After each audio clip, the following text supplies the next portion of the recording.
بسم الله الرحمن الرحیم. ما امروز میخوایم که روش درست تطبیق کردن کانول رو براتون تشریح کنیم. کارهایی که ما قبل از تطبیق کانول باید انجام بدیم رعایت کردن شرایط استریل است. که در قدم اول پاک کردن دستای ما است. توسط یک تینکیپیت باید دستای ما رو پاک کنیم به این شکل و پوشیدن دستکش است.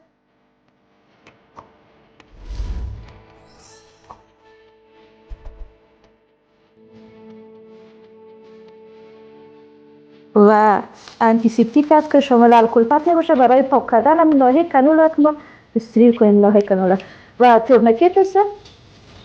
قسمت بالایی ورید ما بسته میکنیم و انتخاب کانول است که نظر به ورید مریض هم سایز کانول ما انتخاب میکنیم که ما 4 سایز کانول داریم به شامل کانول 24 22 20 و کانول 18 میباشه و فلاسر کانول است و یک فلاسر دیگه اضافی میباشه. ما اول یک ورید انتخاب میکنیم در ساحه، یک ورید راست انتخاب میکنیم در این ساحه و نظر به ورید مریض ما سایز کانول ما را انتخاب میکنیم با کردن از ناحیه مرکز در اطراف و انتخاب کانول نظر به ورید مریض ما کانول 24 انتخاب کردیم.